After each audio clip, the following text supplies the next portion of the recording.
ప్రతి ఉదయం యేసుతో ఆశీర్వాదముల సమయం.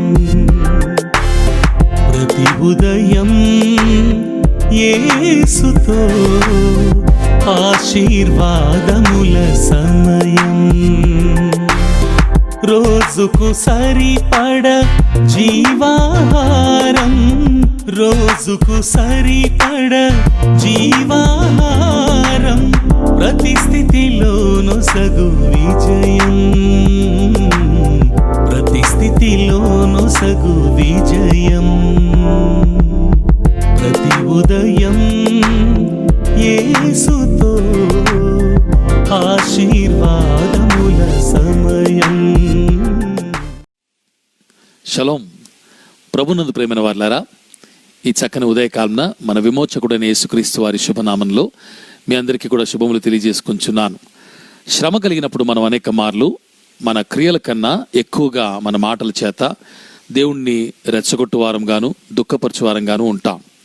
కోపంలో దేవుడి నుంచి మనం దూరంగా వెళ్ళిపోయినప్పుడు ఆయనతో మనకున్నటువంటి సంబంధాన్ని ఇరుకున లేకపోతే ఇబ్బందుల్లో పడేసుకునేటువంటి ప్రమాదం ఉన్నది. మన జీవితం ఎవరి ఆధీనంలో ఉన్నది అనే జ్ఞానం మనకు కలిగినప్పుడు తుఫానుల్లో కూడా మౌనంగా ఉంటూ అలజడి చెందకుండా ఉండటం నేర్చుకుంటాం. Beloved, I greet you in the precious name of our Lord Jesus this morning, and I welcome you to this morning's meditation. In times of trials and tribulations, many times, more than deeds, we provoke God with our words. And we, in our anger, when we turn away from Him, we are in danger of jeopardizing our relationship with Him. But if we have the wisdom enough to realize and understand in whose control actually our lives are, even in the tempest and storms, we will learn to be quiet and rely upon God. ప్రియులారా, యోబు గ్రంథంలో 9వ అధ్యాయంలో 11వ వచనంలో యోబు ఒక మాట అంటాడు. In Job chapter 9 verse 11, Job says so.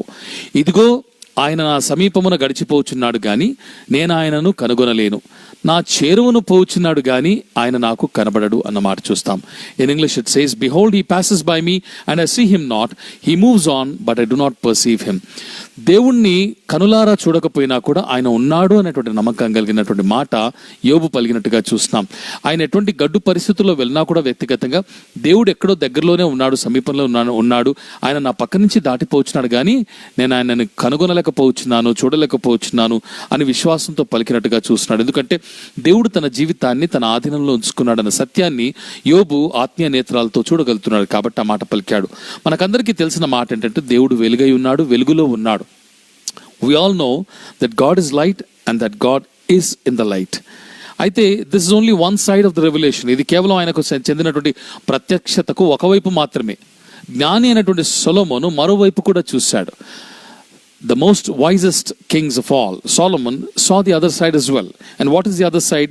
మొదటి రాజుల గ్రంథంలో 8వ అధ్యాయంలో 12వ వచనంలో మనం చూసినట్లయితే, సొలొమోను దేవాలయాన్ని నిర్మించిన తర్వాత యాజకులు దేవుని మందసాన్ని మోసుకొచ్చి అతి పరిశుద్ధ స్థలం అయినటువంటి లోపల అంతర్గత భాగంలోనికి వెళ్ళి యాజకులు ఆ మందసమును విడిచిపెట్టి లోపల దించి వారు వెలుపలి ప్రాంగణం అంటే దానికి వెలుపలి ప్రాంగణం అంటే పరిశుద్ధ స్థలంలోకి వచ్చిన తర్వాత అప్పుడు ఒక మేఘము, దేవుని యొక్క మేఘం వచ్చి ఆ యొక్క మందిర ఆవరణం అంతా కూడా ఆవరించినట్టుగా, ఆ పరిశుద్ధ స్థలం అంతా కూడా చీకటి కమ్ముకున్నట్టుగా, ఆయన తేజో మహిమ అక్కడ నిండినట్టుగా చూస్తాం.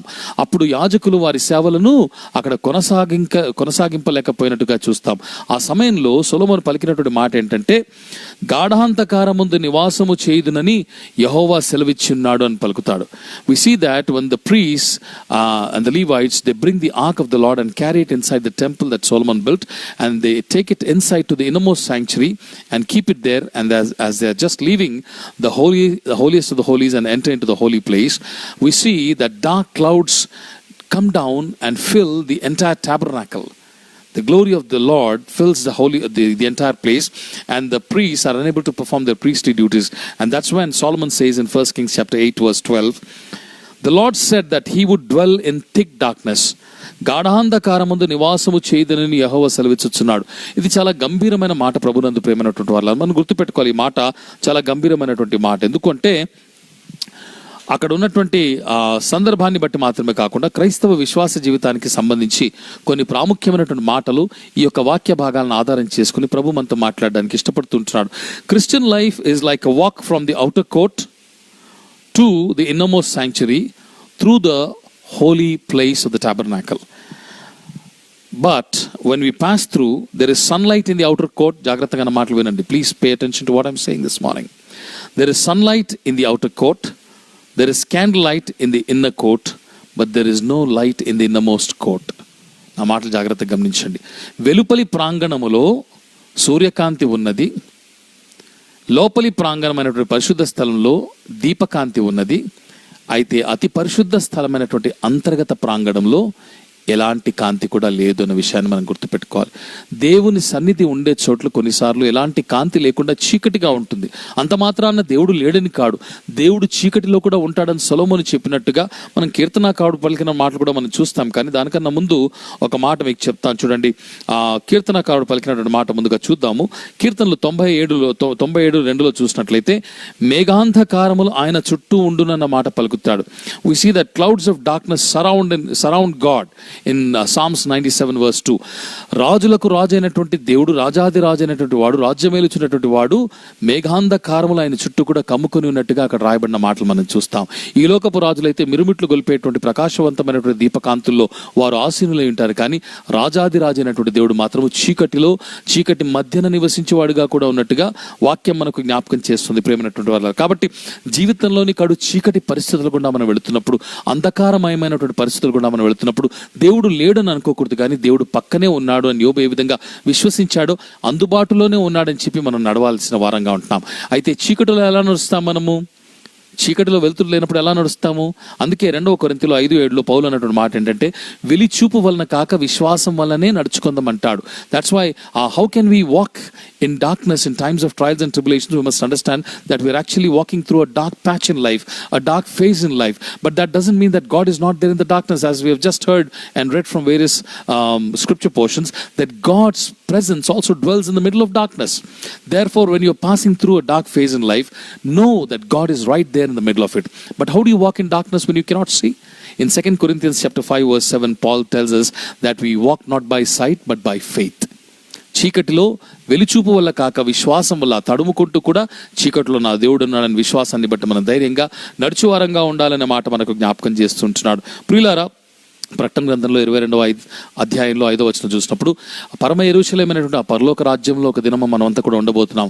అక్కడ చీకటి లేకపోతే రాత్రి ఎంత మాత్రం ఉండదు, అక్కడ సూర్యకాంతి ఉండదు, దీపకాంతి వారికి అక్కర్లేదంటాడు. దేవుడే వారి మీద ప్రకాశించేటువంటి నీతి సూర్యుడిగా గొప్ప వెలుగుతో ప్రకాశించేవాడుగా ఉంటాడు. కాబట్టి when God's presence is there, we do not need any other light. Therefore, in Revelation chapter 22 verse 5, we see that in the holy Jerusalem, the holy city of Jerusalem, where we are going to be one day in heaven, there is no night. People do not need any sunlight or candlelight. God's presence itself, God himself will be a light, like a light unto them, shining upon them. Therefore, where God is, there is light. Even in darkness, his presence is there అన్న మాట మనం గుర్తుపెట్టుకోవాలి. చివరిగా ఒక మాట మీకు చెప్పి ముగిస్తాను. చాలా బలమైనటువంటి మాట యెషయా గ్రంథంలో చూస్తాం. Finally, I would like to close with a very profound statement found in Isaiah chapter 50 verse 10 and 11. ముఖ్యంగా verse 10. యెషయా గ్రంథము 50వ అధ్యాయంలో 10వ వచనంలో ప్రవక్త రాసినటువంటి మాటలు చూస్తాం. మీలో యెహోవాకు భయపడి ఆయన సేవకుని మాట వినువాడెవడు? వెలుగు లేకయే చీకటిలో నడుచువాడు యెహోవా నామమును ఆశ్రయించి తన దేవుని నమ్ముకొనవలెను. గుర్తుపెట్టుకోవాలి, వెలుగు లేకయే చీకటిలో నడుచువారు. when there is no hope, when there is no light at the end of the tunnel, you know everything is dark and there is no hope for your trials and tribulations to end, know that the Lord is there and trust in him and walk అనే మాట అంటాడు. కాబట్టి నమ్ముకొనవలు అంటాడు. అయితే కొంతమంది ఇదిగో అగ్ని రాజబెట్టి అగ్ని కొరవలను మీ చుట్టూ పెట్టుకుని వార్లారా, మీ అగ్ని జ్వాలల్లో నడువుడి, రాజబెట్టిన అగ్ని కొరవల్లో నడువుడి, నా చేతి వలన ఇది మీకు కలుగుచున్నది. ఏం కలుగుచున్నది? మీరు వేదన గలవారై పండుకొనెదరు. కొంతమంది ఏం చేస్తారంటే చీకటిలో నడవటానికి ఇష్టపడక, ఆ శ్రమల ఇబ్బందులు కొలిమి గుండా వెళ్ళటానికి ఇష్టపడక, దేవుడు ఉన్నాడో లేడో, ఎందుకు మమ్మల్ని చేవిడిచిపెట్టాడని చెప్పి సొంత జ్ఞానంతో వారి జీవితాలని వెలుగుమయం చేసుకోవటానికి కృత్రిమమైనటువంటి వెలుగును ఏర్పాటు చేసుకుంటారు. టెంపరరీ సొల్యూషన్స్ తీసుకొస్తారు.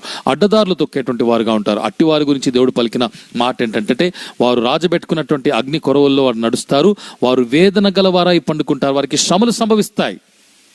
వారు ఒకవేళ అగ్ని రాజబెట్టుకొని కాగడాలు వెలిగించుకొని అగ్ని జ్వాలల్లో వారు నడిచినట్లయితే ఒక దినాన అగ్ని జ్వాలల్లోనే నరకాగ్నిలో కాలిపోతారన్న మాట మనకి ఇక్కడ ప్రస్ఫుటంగా కనిపిస్తుంది. We see that Isaiah writes, "Who among you," in verse 10 of chapter 50, "who among you fears the Lord and obeys the voice of his servant?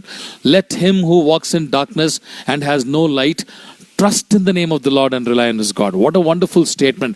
When you know that you are walking in darkness, there is no light at the end of the tunnel, there is no hope absolutely for your tribulations to end. Know that the Lord is there and trust in the name of the Lord.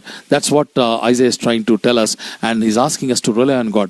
But there are some people who would like to hurry up and get rid of the tribulations by indulging in their own efforts, relying upon their own efforts and creating situations to lighten up their dark lives, to bring light into their dark lives through artificial lights. For such people, Isaiah also writes in verse 11, "Behold, all you who kindle a fire, who equip yourself with burning torches, walk by the light of your fire and by the torches that you have kindled. This you have from my hand, that you shall lie down in torment." Those who create artificial lights for themselves in times of tribulation without having the patience to endure that little darkness are going to end up in the fire that they have lit up. And what is that fire? We are talking of hellfire here. Such people shall lie down in torment in hellfire. కాబట్టి ప్రభునందు ప్రేమైన వారలారా, చీకటిలో నడిచినా కానీ చీకటిలో దేవుడు ఉన్నాడన్న సత్యాన్ని మనం గుర్తుపెట్టుకొని శ్రమల్లో ఉన్నా కూడా చీకటిలో నడుచుట మంచిదని ఎంచినటువంటి వారమై ఓపిక కలిగి నడుచుకోవటానికి పరిశుద్ధాత్మ దేవుడు మనకందరికీ సహాయము చేయనుగాక. ఆమేన్. రండి కలిసి ప్రార్థన చేసుకుందాం. ప్రేమగల మా తండ్రి, దయగల మా ప్రభానికి స్తోత్రాలు. అనేక మార్లు మా జీవితంలో చీకటి మార్గాల గుండా ప్రయాణం చేయాల్సిన పరిస్థితులు ఏర్పడుతుంటాయి. శ్రమలు, ఇబ్బందులు అనేటువంటి సమస్యలు అనేటువంటి చీకటి సమయాలు మా జీవితాల్లో సంభవించినప్పుడు దేవుడు లేడు, ఎక్కడున్నాడు, మా చేయి విడిచిపెట్టేశాడు, అంధకారంలో మమ్మల్ని వదిలి వెళ్ళిపోయాడని చెప్పి భయపడేటువంటి వారు, బాధపడేటువంటి వారు, నీ నుంచి దూరంగా వెళ్ళిపోయేటువంటి వారు, తమ కోపంలో అనేక మాటల చేత నేను గాయపరిచి బాధపరిచేటువంటి వారు, నేను రేకెత్తించేటువంటి వారు ఉంటున్నారు ప్రభా. అలాంటి వారితో ఇది నాన్న ప్రస్ఫుటంగా మీరు మాట్లాడినందుకు స్తోత్రాలు. చీకటిలో కూడా నీవు ఉన్నావని, చీకటి నిన్ను ఆవరించి ఉండగా వాటి మధ్యన నీవు వెలుగు జ్యోతిగా వెలుగుచున్నావని, ఒక దినాన ఆ చీకటి పొరలు తొలగిపోయినప్పుడు నీ వెలుగును మేము ప్రత్యక్షంగా చూస్తామని మాకు జ్ఞాపకం చేశావు. కనుక నాయన, అటువంటి చీకటి అనుభవాల గుండా ఎవరైనా వెళుతున్నట్లయితే వారిని ధైర్యపరచండి, వారికి జ్ఞానము కలిగజేయండి. వారి తుఫాన్లు తొందరలోనే నిమళింపబడి వారు దేవుని యొక్క మహిమ చూస్తారన్న సత్యాన్ని వారికి బయలుపరిచినటువంటి వారే, వారికి జ్ఞానం ఇచ్చినటువంటి వారే. రాగల దినముల్లోనైనా నీతి సూర్యుడైనటువంటి నీ వెలుగు వారి మీద ప్రకాశించబడి వారు కూడా నాయన నీ వెలుగు మార్గంలో తిన్నగా నడిచిపోయే కృపను దయచేయమని మా రక్షకుడు మా ప్రభువైన యేసు నామములో ప్రార్థన చేసి స్తుతించి అడిగి పొందుకొని ఉన్నాము తండ్రి. ఆమెన్. ప్రభు మిమ్మల్ని బహుగా దీవించి ఆశీర్వదించును గాక. Have a blessed and wonderful day. Shalom.